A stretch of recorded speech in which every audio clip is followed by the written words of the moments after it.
Recibimos fuerte los aplausos en este seminario internacional Retos para la Revolución de la Justicia Penal en América Latina.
Tengan ustedes muy buenas noches. Iniciamos este programa Seminario Internacional Retos para la Revolución de Justicia Penal en América Latina.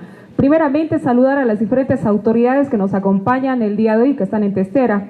Saludar al magistrado juez abogado doctor Baltasar Garzón Real, al doctor Héctor Arce Saconeta, ministro de Justicia y Transparencia Institucional. Saludar también al presidente del Tribunal Constitucional Plurinacional, doctor Petronilo Flores Condori, Procurador General del Estado, doctor Pablo Menacho, a la doctora María Cristina Díaz, magistrada del Tribunal Supremo de Justicia, al rector de la Universidad Autónoma Juan Michel Saracho, ingeniero Gonzalo Gandarillas, al viceministro de Transparencia y Lucha contra la Corrupción, Diego Jiménez Huachaya. Así también saludar al presidente del Tribunal Departamental de Justicia, doctor Hermen Flores, al presidente del Tribunal Electoral Departamental, doctor Gustavo Ávila, al fiscal departamental de la ciudad de Tarija, doctor Aymoré Álvarez, al comandante departamental de la Policía Boliviana, coronel Ángel Prieto, señores decanos, vicedecanos, docentes de las diferentes universidades, estudiantes, compañeros y medios de comunicación, tengan ustedes muy buenas noches y a todo el público en general. Damos inicio a este Seminario Internacional Retos para la Revolución de la Justicia Penal en América Latina. Primeramente, palabras de bienvenida a cargo del rector de la Universidad Autónoma Juan Michel Saracho, ingeniero Gonzalo Gandarillas, a que lo recibimos con un fuerte aplauso.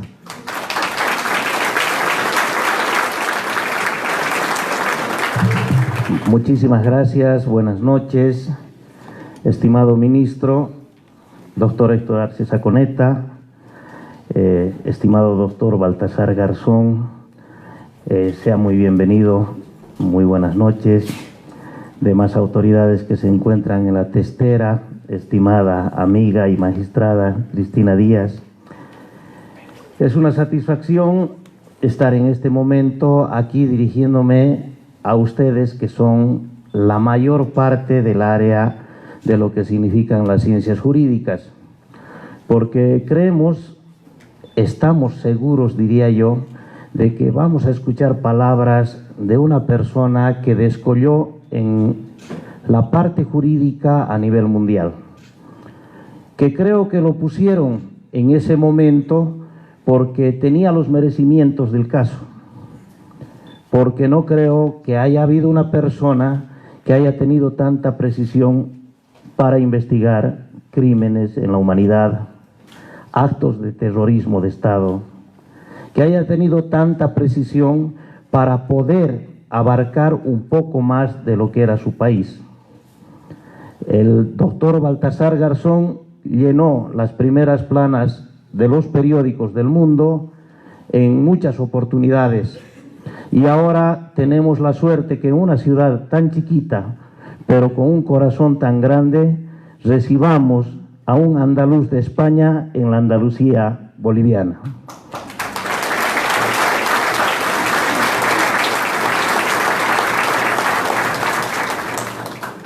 Agradecerle al Ministerio de Justicia, porque creo que estos emprendimientos pues embargan también muchas gestiones, muchos protocolos, y por supuesto tenerlo ahora al doctor Baltasar creemos que ha involucrado cierto sacrificio en nuestro ministro de Justicia.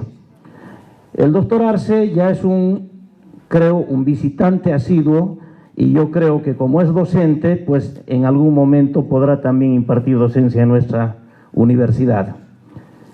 Él nos estuvo visitando para hacernos conocer la ley 1173, para decirnos cuán delicada es la legislatura boliviana. Ahora estamos trasuntando las fronteras, porque creemos que el doctor Baltasar Garzón nos va a hacer conocer cómo está la parte penal a nivel mundial. Era un reto lo que él hacía, es un reto lo que va a decirnos hoy. Por eso, sean muy bienvenidos, muchísimas gracias, y creo que esta conferencia nos involucrará a nosotros en lo que ustedes han denominado retos. Muchísimas gracias.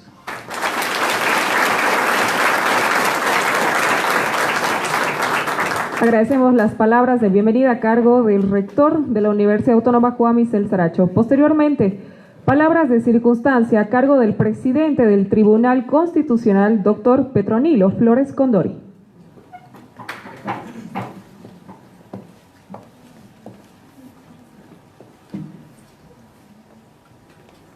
Muchísimas gracias. Un saludo especial para el doctor Héctor Arce Saconeta, ministro de Justicia y Transparencia Institucional, para el doctor Baltasar Garzón Real, un saludo especial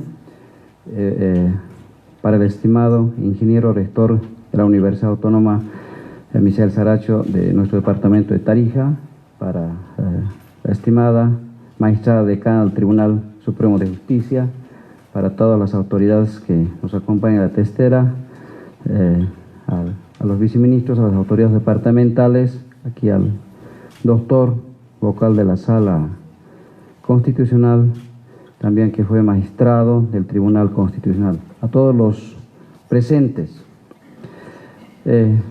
Bueno, es una oportunidad para escuchar las palabras de un prestigioso jurista internacional respecto a la temática de la justicia penal en América Latina.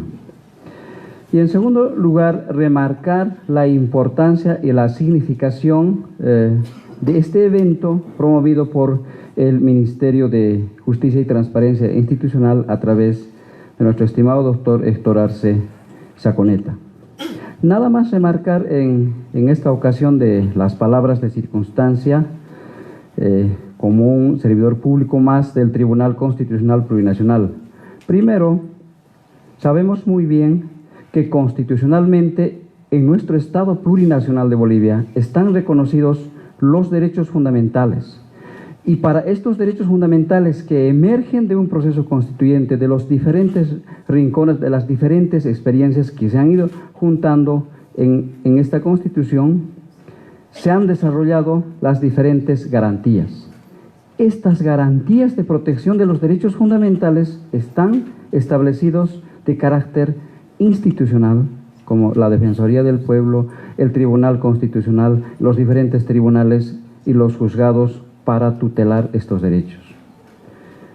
Las garantías normativas establecidas en la Constitución y desarrollados a través del Código Procesal Constitucional, así como las garantías jurisdiccionales. Por tanto, podemos decir, esta acepción configura la vigencia de un Estado constitucional de derecho, donde todas las personas, sin discriminación de ninguna naturaleza, estamos protegidos por los derechos fundamentales establecidos en la Constitución.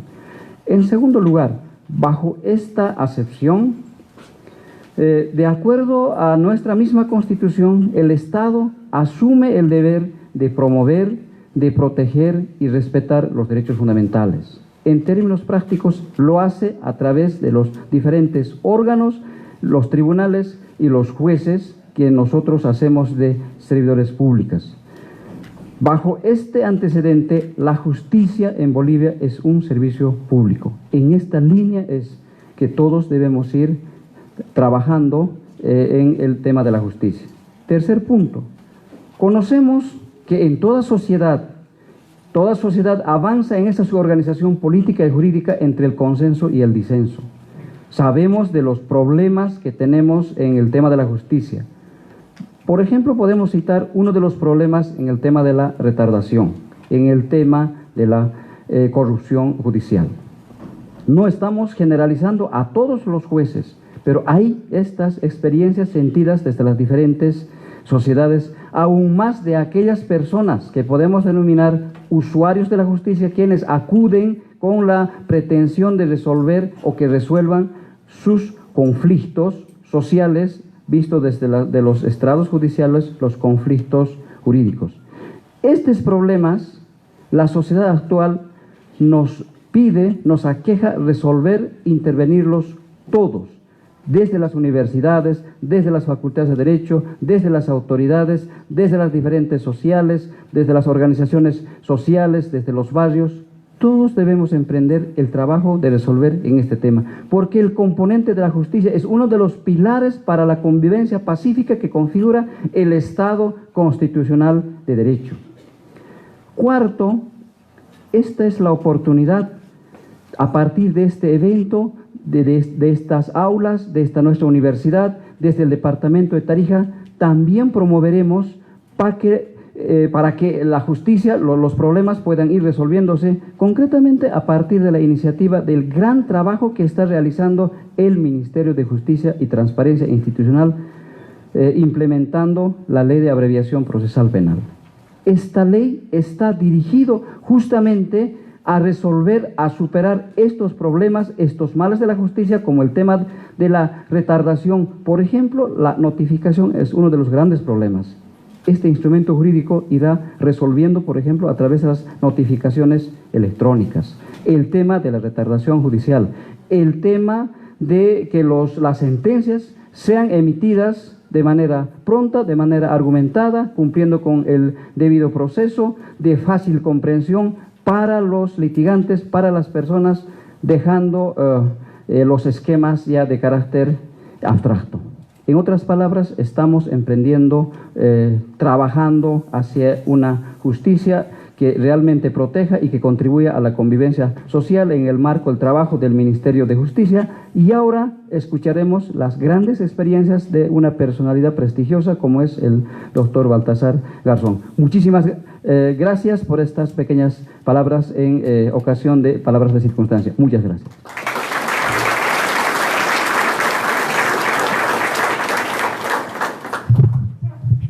Agradecemos las palabras de circunstancia a cargo del presidente del Tribunal Constitucional. Posteriormente, un poco de trayectoria acerca de sus logros por parte del doctor Baltasar Garzón Real, magistrado, juez, abogado, director del despacho jurídico ILOCAT de Madrid, presidente de la Fundación Internacional Baltasar Garzón, en sede en España, México, Colombia y Argentina, con programas en desarrollo en la defensa y promoción de los derechos humanos, la lucha por la transparencia y el desarrollo de la jurisdicción universal. Promotor de Actúa, punto de encuentro político multidisciplinario y transversal para combatir el desempleo, la precariedad, desigualdad social y de género, los recortes sanitarios y educativos, la bajada de las pensiones y la falta de futuro para millones de personas. Asesor de la Fiscalía de la Corte Penal Internacional durante el 2010 y 2011, miembro del Comité de Prevención de la Tortura del Consejo de Europa 2011-2012, asesor de la Misión de Apoyo del Proceso de Paz de la OEA en Colombia los años 2011-2012, asesor de la Comisión de Derechos Humanos de la Cámara de Representantes de Argentina hasta diciembre del 2015, presidente y director ejecutivo del Centro Internacional para la Promoción de los Derechos Humanos de la UNESCO de Argentina entre los años 2012-2016, coordinador internacional de la reforma de fundación judicial llevada a cabo en el año 2012 en Ecuador, colaborador del Departamento de Derechos Humanos de la Universidad de Washington, Estados Unidos, entre 2011 y 2015, autor de 14 libros, múltiples artículos y ensayos, su última publicación, No a la impunidad, jurisdicción universal, la última esperanza de las víctimas. Y lo recibimos como se merece. Fuertes los aplausos. Exposición a cargo del doctor Baltasar Garzón Real.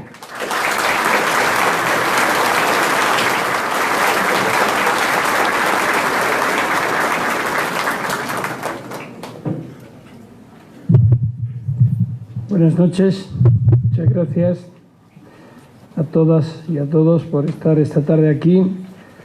Gracias a las autoridades, ministro, rector, señor rector, gracias por recibirnos en su casa y a las demás autoridades presentes. Yo soy de un pueblo, el rector decía que esta es una ciudad pequeña, la mía es todavía más pequeña, 1.700 habitantes. La suerte es que también está cerca del río Guadalquivir, en este caso en Andalucía. Durante 20 años he sido profesor de la materia de Derecho Penal en la Universidad Complutense de Madrid, de modo que estar en un aula me resulta conocido, pero estar en un aula tan poblada ya no es tan habitual. De modo, y sobre todo a las 7:30 de la tarde, que hay que tener mérito para estar aquí a estas horas. A mí me gustaba más estar ahí fuera cuando estaban ensayando un baile, que me quedé encantado, pero tengo que hablaros de derecho y estas cosas raras que ocurren en nuestros países, pero que son importantes también. Bien, se habla de los retos de la justicia penal en América Latina. Habría que decir primero qué es la justicia, ¿no? O qué entendemos por la justicia y qué entendemos por el derecho. Porque lo estudiamos, unos más, otros menos, pero no sé si finalmente lo entendemos. ¿Qué significa el derecho? ¿Qué es el derecho? ¿Cómo utilizarlo? Y sobre todo, si lo aplicamos debidamente. Y a veces no es así. No es así porque la injusticia es la norma, la impunidad también, la mala praxis, la mala práctica también. Ahora decía el presidente del tribunal, hablaba de corrupción. ¿Os suena, verdad? La palabra corrupción es, si buscamos el número de veces que se dice al cabo del día, creo que es una de las primeras. Desgraciadamente es así porque subyace algo que efectivamente ocupa a nuestra sociedad. Algo falla en nuestra sociedad cuando se habla de corrupción referida al servicio público. Cuando se habla de corrupción a quien tiene que combatir la corrupción. No debería de ser así. Eso es el derecho. El derecho lo que significa es que no se debe actuar de forma torcida, haciendo trampas. Y si estudiamos las leyes, si estudiamos las normas, no deberíamos de incumplirlas. Sin embargo, no es así. Yo recuerdo hace ya muchos años, cuando por primera vez fui a Israel, me regaló un amigo una cita como recibimiento, como un presente en el año en que mi familia y yo entrábamos en Israel. Y era una cita del libro de los jueces, que dice: justicia, justicia perseguirás. Eso me dio por pensar que efectivamente de una u otra forma todas y todos buscamos justicia. Justicia social, justicia laboral, justicia en el estudio, en nuestras vidas, en nuestras ilusiones, y no siempre las encontramos.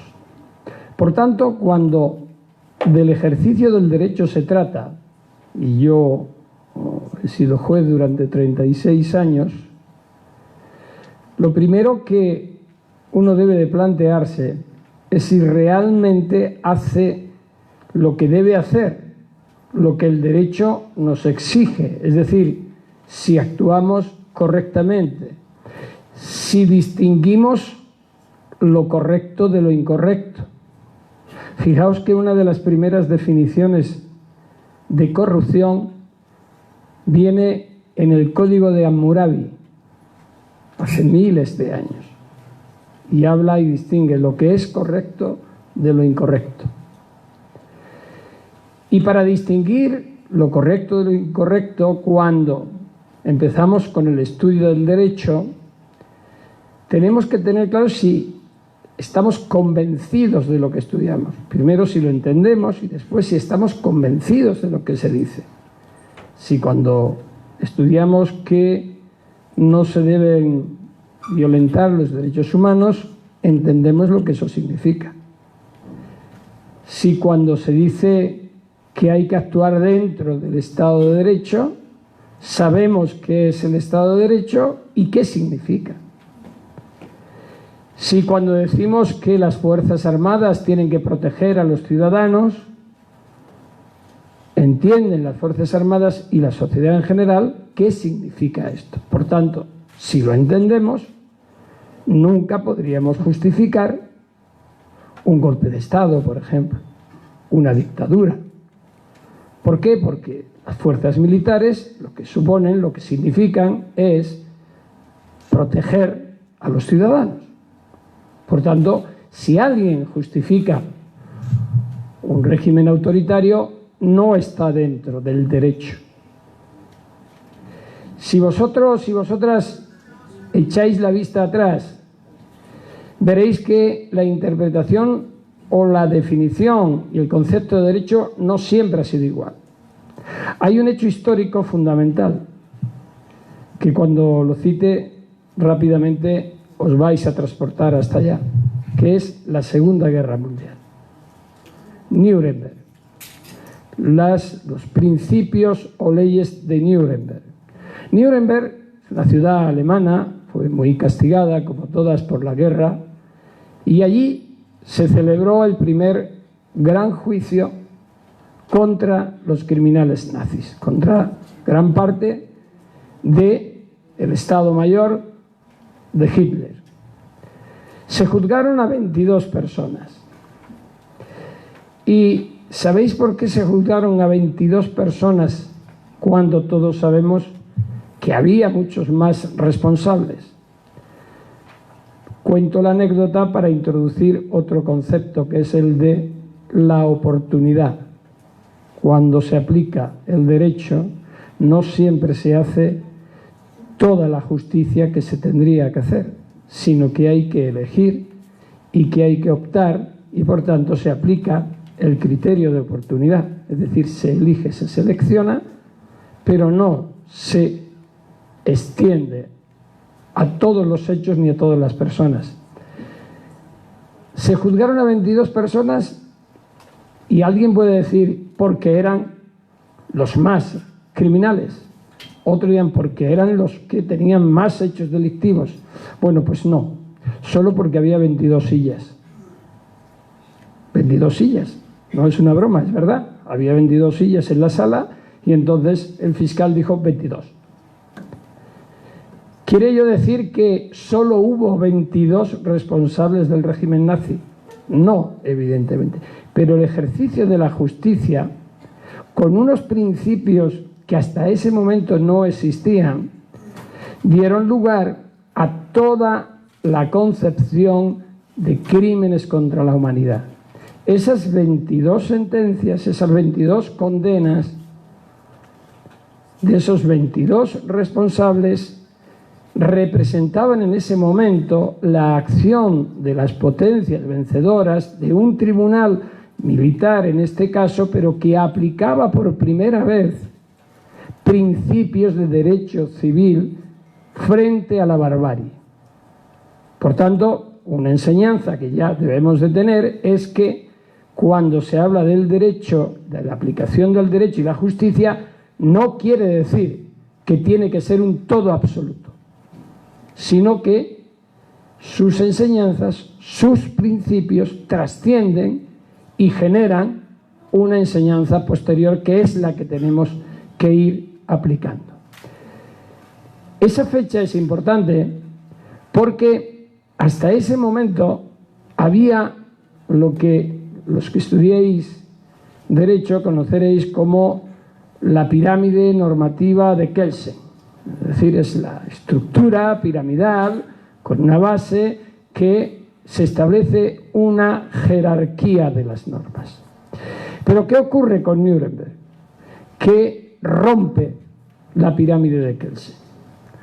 La rompe porque se introduce nuevas normas, nuevos convenios en los que se definen crímenes que no existían en ese momento. Podían existir dentro de lo que era el concepto genérico de protección de la humanidad, de crímenes de guerra, aunque no con ese nombre, pero no existía, por ejemplo, la Convención de la Prevención del Genocidio de 1948. No existía la Declaración Universal de Derechos Humanos de 1948. Existía la de Derechos del Hombre y el Ciudadano de 1789 de la Revolución Francesa. Existía la Declaración de Independencia de los Estados Unidos y derechos, pero eran otra historia. Aquí, por primera vez, las naciones, rompiendo de alguna forma la estructura de Kelsen, que en su tiempo no podía alcanzar a pensar que se pudiera haber una hecatombe como la que hubo y que eso iba a generar una dinámica del derecho distinto, se ponen de acuerdo para crear un orden internacional que no es vinculante en ese momento, porque es una declaración. Pero las consecuencias sí comienzan a ser vinculantes. ¿Esto qué significa? Que en la aplicación del derecho pasamos de lo local a lo internacional. Y en ese debate estamos todavía. Muchos colegas, jueces, juezas, fiscales, todavía en muchos países no alcanzan a comprender que los derechos humanos no solo están para decir que existen los derechos humanos, sino para aplicarlos tanto interno como internacionalmente. Son unos. Y por tanto, en nuestra interpretación del derecho, y esto lo digo para quienes estáis estudiando, tenéis que abrir el prisma. Tenéis que ir más allá de la pirámide de Kelsen, que es necesario saberla, porque entre otras cosas, si no el profesor no os va a pasar el examen. Pero hay que abrir el prisma, porque el derecho no es algo muerto, no es un conjunto de normas, es algo vivo.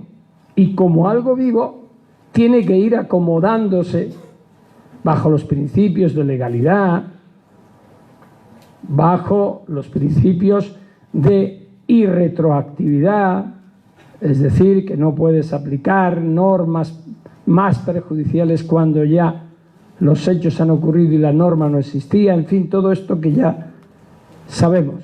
Pero hay que abrir el prisma. Y el derecho es el instrumento para impartir justicia. Impartir justicia no solamente es misión de los jueces. Son operadores del derecho, es verdad, pero no son los dueños de la justicia ni los dueños del derecho. Esto es muy importante, porque durante mucho tiempo, muchos años, y todavía, la clase judicial, el mundo judicial, hemos estado equivocados, muy equivocados. Nos hemos considerado dueños del derecho y de la justicia, y la hemos aplicado, o la han aplicado arbitrariamente. Y se han considerado, esto era como cuando existía el rey, era el rey y los súbditos, los señores y los súbditos. Los que siempre tenían razón eran los señores, los que sufrían las consecuencias eran los súbditos. Ahora cambiamos la monarquía por el poder de las corporaciones, el poder financiero, y los que están abajo son los más vulnerables, aquellos que normalmente no van a tener derecho a la justicia porque quienes imparten se consideran dueños de la misma. Y ese es el cambio de paradigma fundamental que comienza a producirse después de la Segunda Guerra Mundial y que hoy sigue siendo un reto. Lo decía el presidente del tribunal antes: servicio público. Los jueces, los fiscales, los servidores públicos en general somos eso, servidores públicos. Los únicos titulares del poder judicial, de la justicia, del derecho, son quienes reciben, sufren las consecuencias, es decir, el pueblo. Los ciudadanos y las ciudadanas, esos son los verdaderos titulares. Si le cambiamos el chip al juez o al político y le decimos, no, tú eres el que tienes que prestarme el servicio a mí, no yo a ti, cambia casi todo.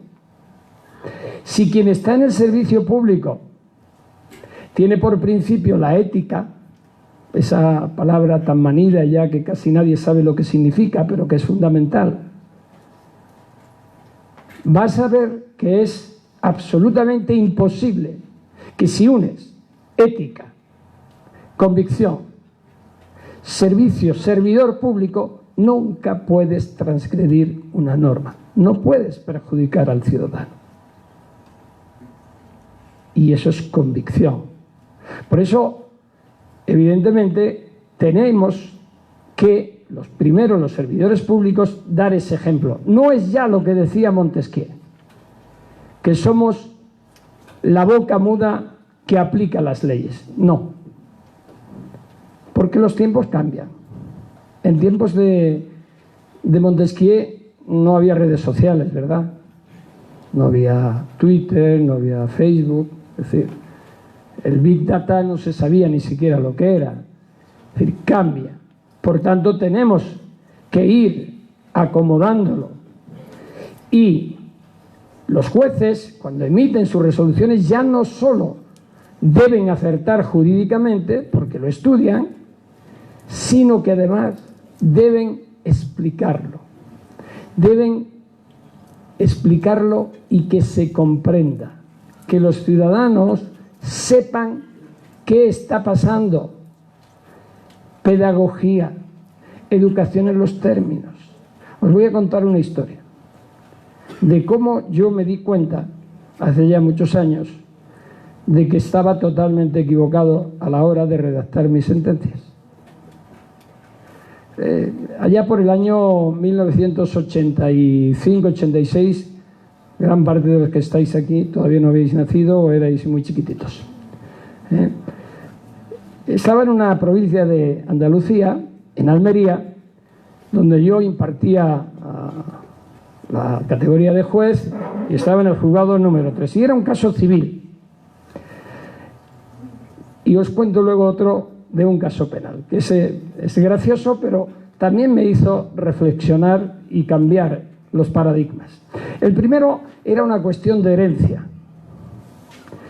Yo redacté mi sentencia para resolver el caso, eran 40 páginas de sentencia, que para la época ya estaba bien, escritas como decía la ley, ¿no?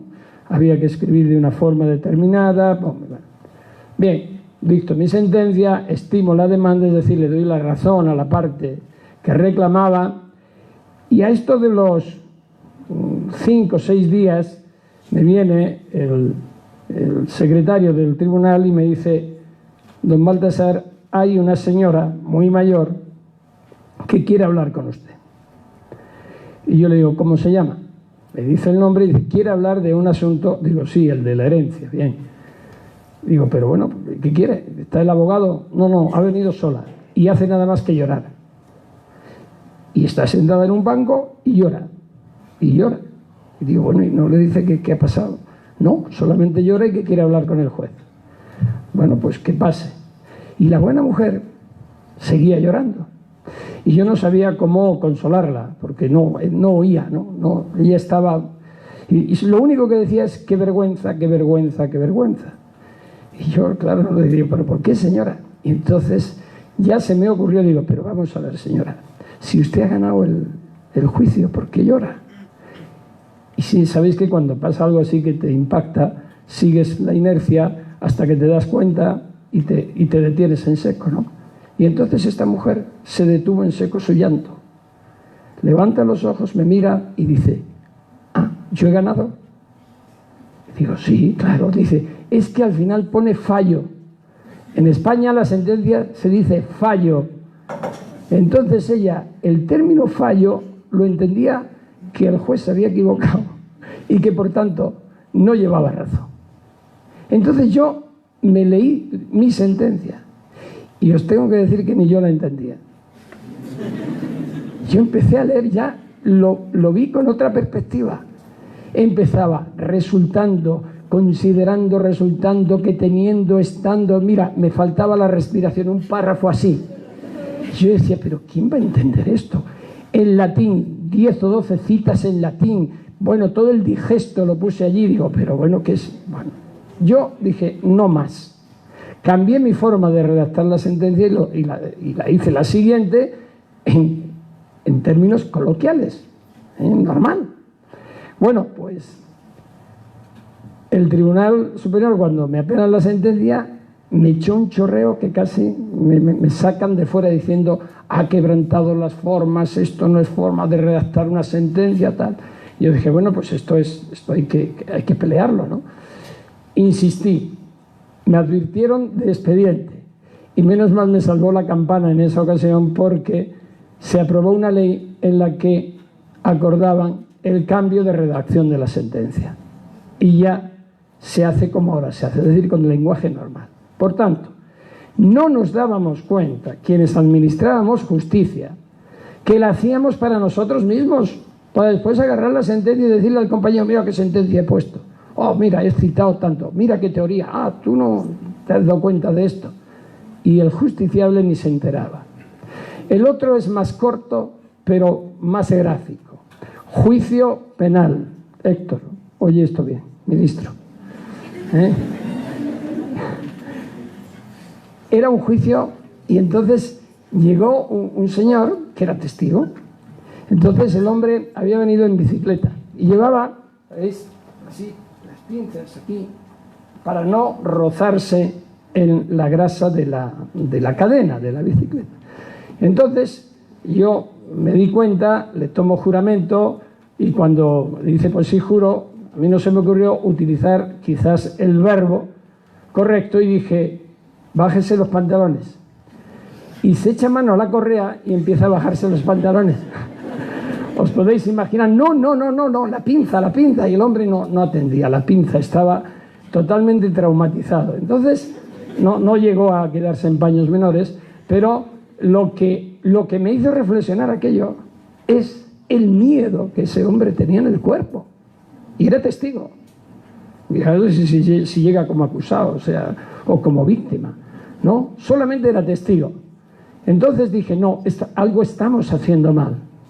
No estamos aplicando la justicia. Puede ser que estemos interpretando el derecho de una forma determinada, pero no estamos sirviendo a la sociedad. Porque a la aplicación del derecho tiene que ir acompañada una pedagogía. Ese es otro de los retos en Latinoamérica y en el mundo entero. A la hora de aplicar el derecho, que es el instrumento para solucionar los conflictos que se nos presentan, tenemos no solo que argumentar, sino convencer. Y para convencer hay que explicar. Y para explicar tienes que conocer el derecho, pero también la sociedad en la que vives. Por tanto, esa visión también que muchos jueces de élite tenían de que no se pueden contaminar con la relación con la sociedad porque perdían la imparcialidad, quiebra por la base. ¿Sabéis por qué? Porque con los únicos que no se relacionaban eran con el pueblo llano, con las élites económicas, financieras y demás, con eso sí se relacionaban. Con lo cual se distorsiona también la visión de la justicia, porque se hace elitista. Se aplica la justicia no para el ciudadano normal, sino con una perspectiva elitista y excluyente. Ese es otro de los retos. Y eso se aprende en la universidad. Rector, eso se aprende en esta casa, en la casa de estudio. Es decir, ser un buen juez o ser un buen abogado, bueno, los hay malos, los hay buenos, como decimos en España, hay de todo como en botica, pero como no sé, como arquitectos, como políticos, etcétera. A mí no me gusta generalizar, no digo todos los políticos son corruptos ni todos los jueces son corruptos, no, hay lo uno y lo otro. Lo importante es la preparación científica. Por eso cuando hay iniciativas, que sé que las hay aquí, en las que se implica la universidad, con el Ministerio de Justicia, con la preparación, en las nuevas formas de aplicación del proceso, el principio acusatorio, la oralidad, todo eso, eso no surge de un día para otro. ¿Qué es lo que ha pasado, por ejemplo, en México? En México ha sido un desastre la implementación del nuevo sistema acusatorio y oral.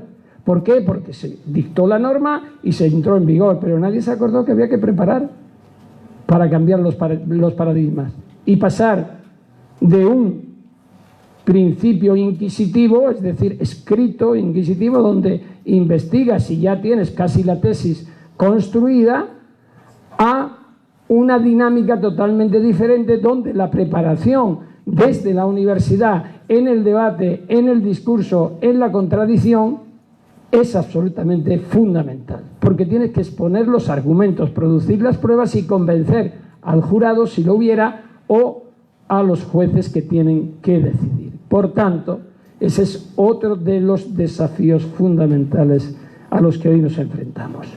Y finalmente, en el ámbito, digo finalmente porque si sigo así me enrollo y al final nos dan aquí las tantas los que aguantaran, que no serían muchos. En el ámbito de la justicia penal, que es lo que como más sentimos las consecuencias cuando se aplican las leyes erróneamente. Hay muchas cosas que cambiar, hay muchos retos que conseguir. Uno es abandonar de una vez por todas, y ojalá sea más pronto que tarde, el machismo que nos inunda todavía en las sociedades en las que vivimos.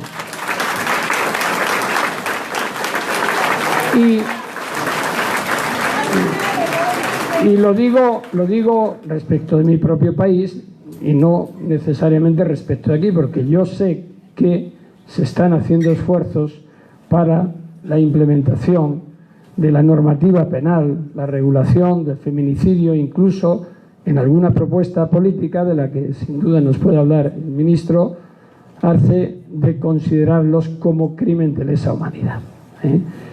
Los feminicidios, la perspectiva de género, desgraciadamente, y durante cientos o miles de años hemos estado acostumbrados a que esto es un territorio de hombres y la mujer ha estado subordinada y sigue estándolo. Incluso parece que cuando se regula sobre los derechos de la mujer lo hacemos como una concesión.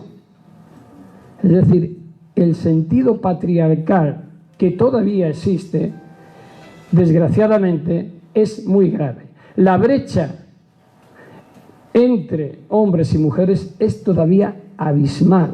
No solamente en las cuestiones de género, en el ámbito de la propia seguridad, en lo laboral, en la universidad, en muchos ámbitos. No se habla ya de que se tenga que hacer unas cuotas, no, es aplicar el principio de igualdad, pero de discriminación positiva durante mucho tiempo, porque falta mucho tiempo para que se llegue a ese equilibrio. Por tanto, ese es un reto, la perspectiva de género en la aplicación del derecho y de la justicia.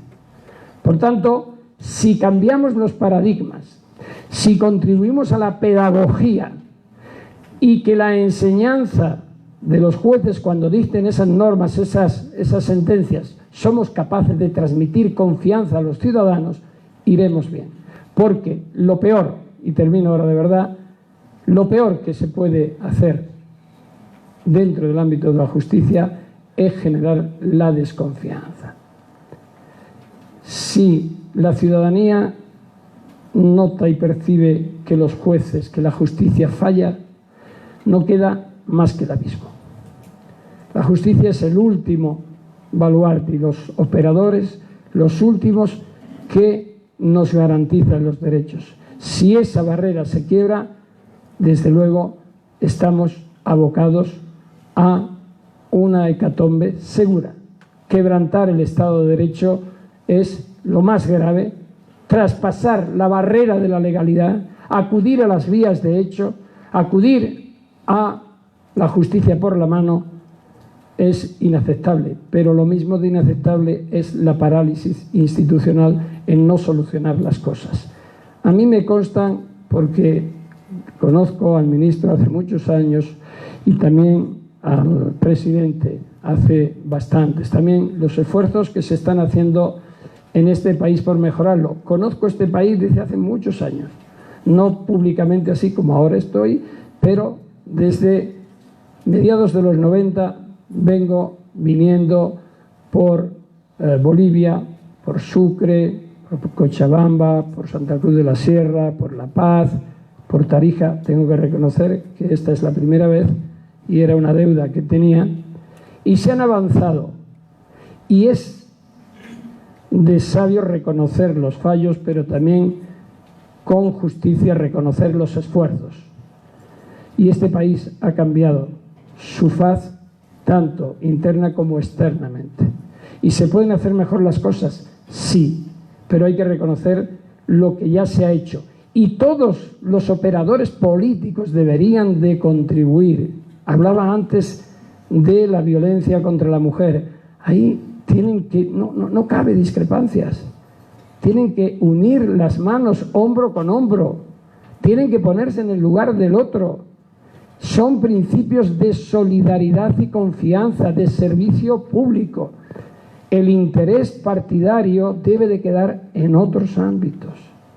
No he hablado de la inmigración, no he hablado del medio ambiente, que es uno de los caballos de batalla mío fundamental en el ámbito de la jurisdicción universal, que no es más que confrontar crímenes que son internacionales con el esfuerzo de todos. En definitiva, lo que os pido aquí en la sede de la universidad es que respondáis al principio de la enseñanza universitaria. Aprender, pero no solamente aprender para comprender, sino para compartir. Y compartir significa hacernos pedagogía y ser corresponsables. Esto es tarea de todos, cada uno en su sitio. Pero cada uno tiene que hacer algo. Gandhi decía que la voluntad de uno se puede convertir en la voluntad de todos. Y hay ejemplos históricos que lo demuestran. Lo que no puedes hacer jamás es quedarte indiferente ante lo que sucede. La indiferencia ha sido el actor que más muertes y desastres ha causado en la historia de la humanidad. Por tanto, aquí, ahora, con toda la gente joven que estáis aquí, no podéis ser indiferentes. Es banalizar lo que nos pasa, y el futuro, yo ya me quedan unos cuantos años, espero que muchos, pero lo tenéis vosotros. Cuando se ve en el cambio climático a esta chica sueca de 16 años y todo el movimiento que se está produciendo, vivís en un país que forma parte del pulmón de la humanidad. Hay que cuidarlo, hay que protegerlo, hay que entregarse. Es de todos, aunque la soberanía sea de los países donde está. Pero hay que cambiar ese paradigma. Nos están sacando los colores. Nos están enseñando que algo no estamos haciendo bien cuando chavales de 14, 15, 16 años nos dicen que qué narices estamos haciendo.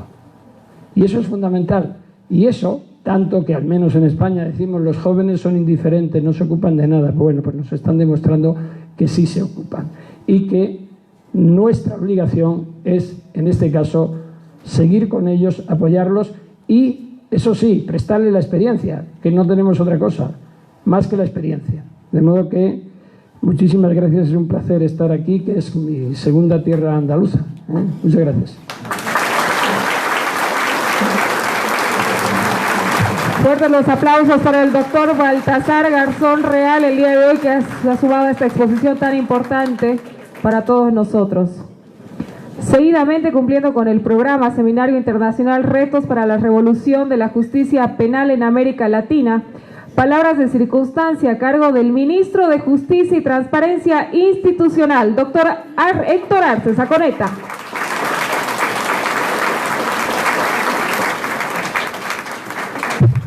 Muchas gracias, muy buenas noches.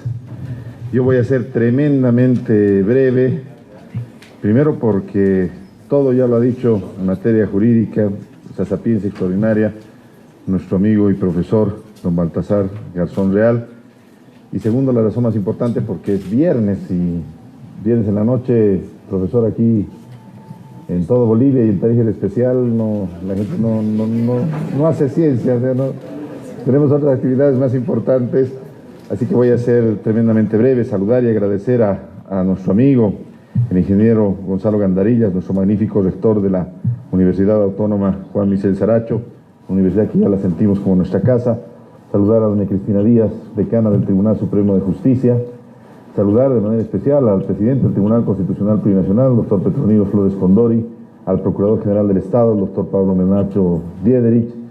Saludar al fiscal departamental de Tarija, al presidente del Tribunal Departamental de Tarija, al viceministro de Transparencia Institucional y Lucha contra la Corrupción.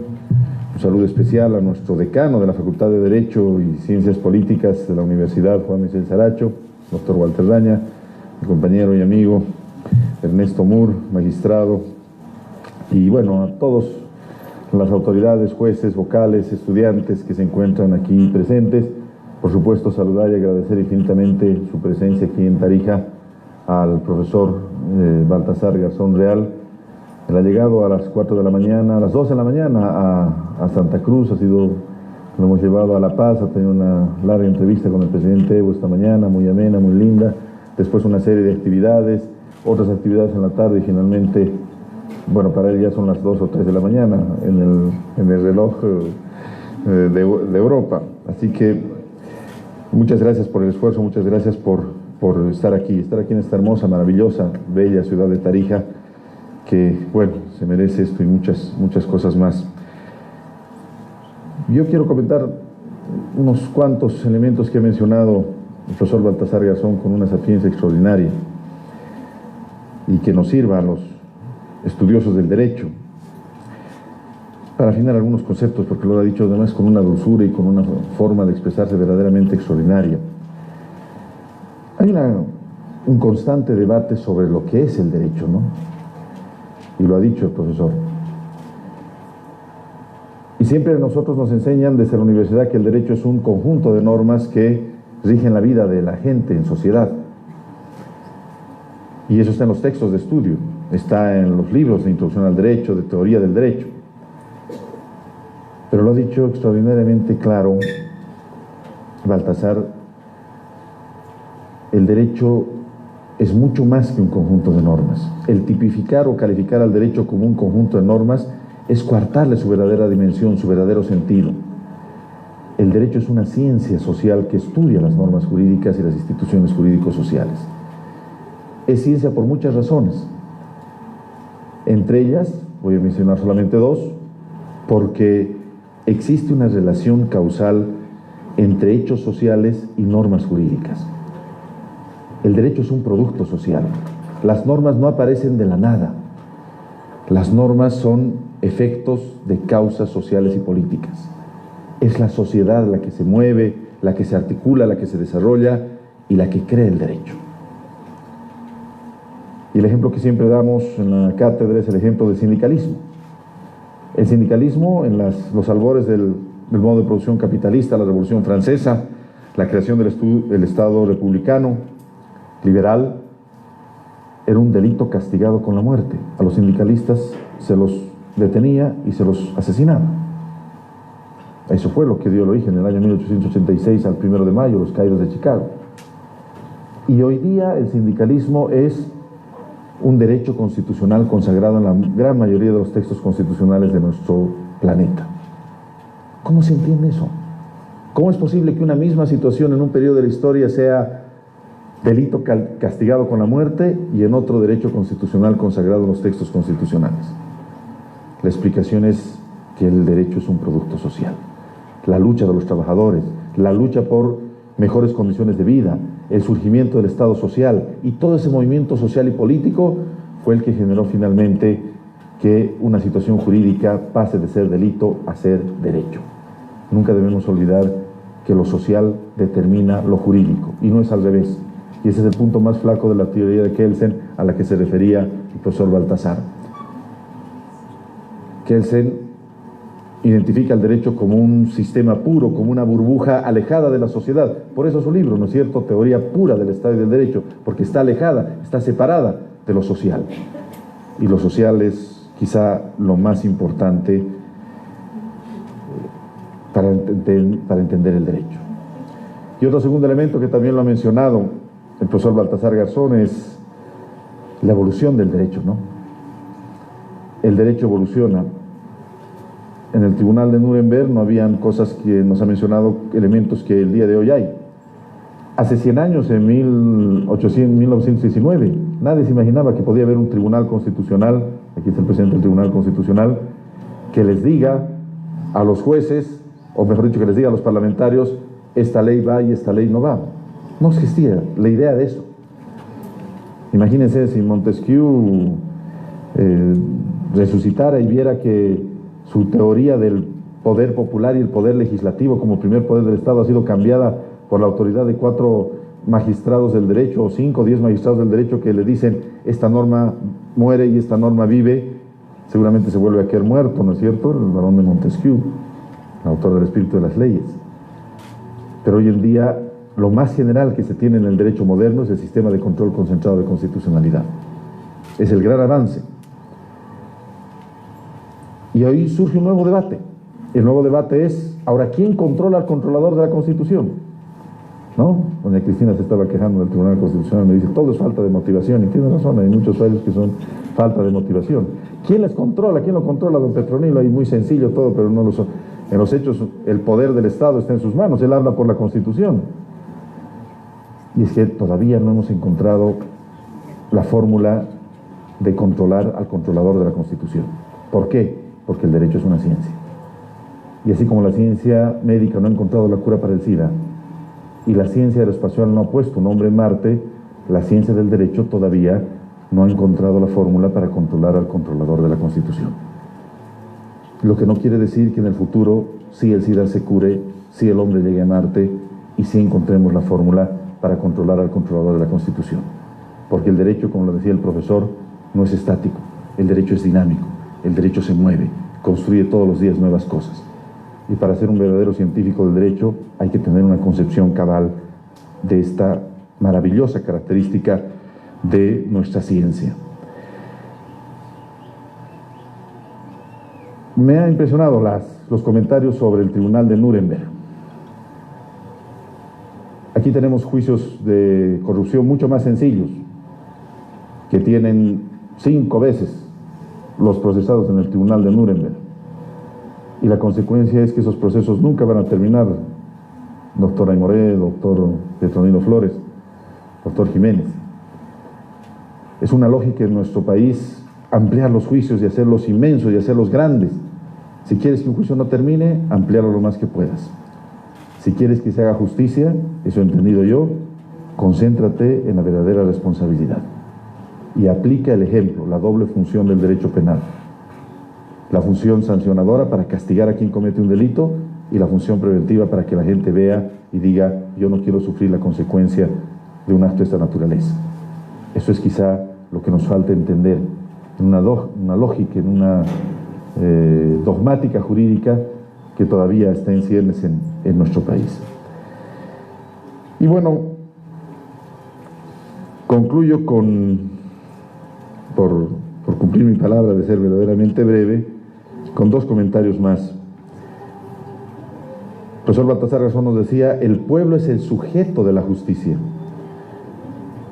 es la razón de ser de la justicia. Ayer, cuando entregábamos muchos utensilios, muchos elementos electrodomésticos para la gente más necesitada, decíamos con el ministro de la Presidencia, el compañero Juan Ramón, la gente más humilde, más necesitada, es la razón de la existencia del Estado o justifica la existencia del Estado. Ahora podemos decir que un sistema de administración de justicia que solucione la vida de la gente, que cure las lágrimas de esa señora con un texto explicativo, como lo contaba el profesor Baltasar Garzón, un sistema de justicia que le hable en un lenguaje sencillo, que le hable en un lenguaje claro, es también la razón de existencia del Estado. Para nuestros abogados aprendamos esta lección extraordinaria. Nos gusta hablar en difícil. Decía, considerando, estando, reportando el expediente de fojas en la relación de autos y el recurso de alzada. En nuestra vida común, todos los días, no hablamos así. No le decimos a nuestra pareja, pásame a fojas 50 los gastos que has hecho en el mercado. No le decimos eso. Le decimos, ¿cuánto has gastado? ¿Cuánto tenemos? Le hablamos en simple, le hablamos en sencillo. La justicia debe hablarse en ese mismo lenguaje, en esa misma lógica, como nos ha recomendado el profesor. La justicia no debe ser para los abogados, como él decía, qué excelente, paralelos entre nosotros, y eso hay mucho, mi querido doctor Ernesto Muro, usted sabe, en el Tribunal Constitucional. Mucha gente dice, ¿has visto mi sentencia? Es extraordinaria, la cantidad de citas que tiene. Y el obiterdista utilizado y la ratio decidendi es poderosamente fundamentada. ¿Y qué sabe la gente de lo que es ratio decidendi y obiterdista y todas esas cosas que entendemos nosotros como si fuéramos una casta superior, como si no fuéramos parte del pueblo, como si no fuéramos parte de la nación misma? En Bolivia, el profesor Baltasar, y él sabe bien, porque ha sido un eterno amigo de Bolivia y va a seguir siendo, y yo guardo la esperanza, y lo hemos hablado esta mañana con el presidente, de que al año tengamos su valiosa expertise para coadyuvar en la coronación de estas reformas de justicia que estamos llevando adelante. Ya lo tuvimos en Santa Cruz, ya nos asesoró en una visita a España que organizó el presidente Evo el año 2010, ya hace casi 10 años, cuando se aprobó, cuando se construyó la ley del régimen o la ley del órgano judicial.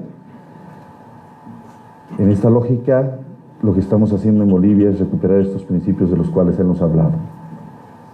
Descolonizar el derecho para nacionalizar la justicia, una justicia nuestra, una justicia con leyes diferentes, una justicia que haga una recopilación de lo que necesitamos en esa materia extraordinaria, una justicia que no copie otras leyes, que se base en nuestra realidad, que se base en nuestra conciencia, que se base en lo que nosotros necesitamos, una justicia que finalmente nos pueda llevar a lo que alguna vez nos dijo el profesor Carlos Alberto Minder, nos pueda llevar a tener un derecho, porque la justicia, más que un servicio público, como lo dice el presidente Evo, es un derecho fundamental de las personas por Constitución, nos lleve a decir a nuestros hijos, cuando tengan algún problema, alguna circunstancia en la vida, hijo, confía en la justicia boliviana. Hemos construido una justicia diferente y vas a encontrar justicia. Hoy en día no podemos decir eso. Tendríamos que estar locos para decirles eso a nuestros hijos. Pero sí hemos hecho grandes cosas en la nación boliviana, y como decía el profesor Baltasar Garzón, nos hemos convertido en una referencia nacional e internacional. Podemos construir una justicia que sea un ejemplo. Muchísimas gracias. Cumplo mi promesa y me quedo ahí. Agradecemos las palabras a cargo del ministro de Justicia y Transparencia Institucional, doctor Héctor Arce Saconeta. Posteriormente será entrega de reconocimiento por parte de la Universidad Autónoma Juan Michel Saracho a cargo del ingeniero Gonzalo Gandarillas al doctor Baltasar Garzón.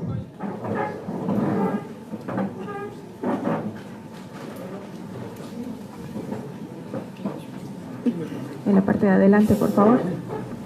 Sí.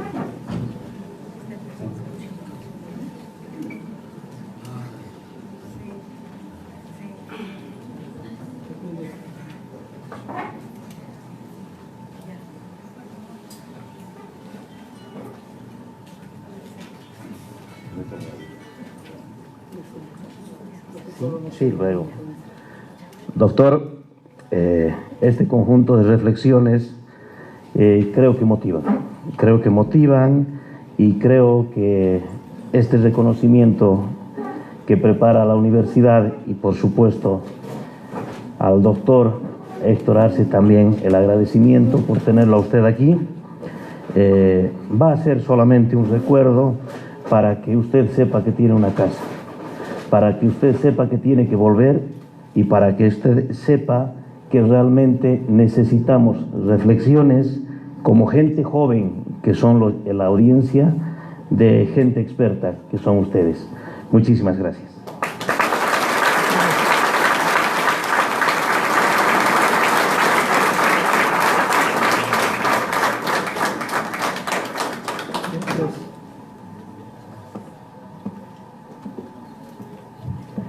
Posteriormente será entrega de resolución por parte de la magistrada del Tribunal Supremo de Justicia, la doctora María Cristina Díaz, al doctor Baltasar Garzón.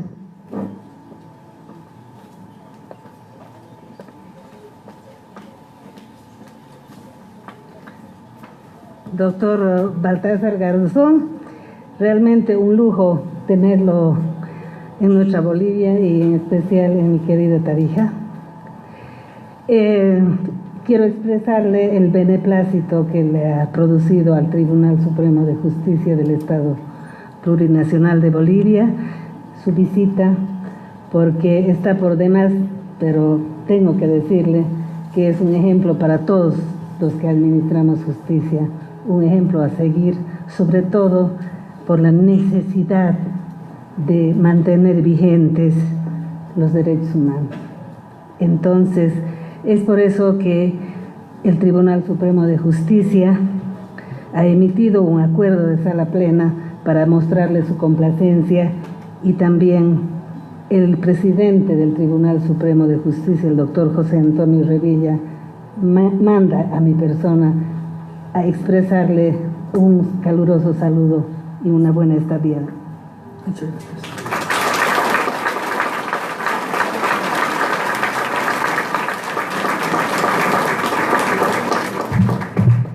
Diferentes reconocimientos en agradecimiento al doctor Baltasar Garzón, a quien pido a todos ustedes acá de la tribuna fuerte los aplausos. Nos ponemos de pie para poder que se entregue el cariño y el reconocimiento por parte de todos nosotros que el día de hoy ha estado presente en esta exposición tan importante.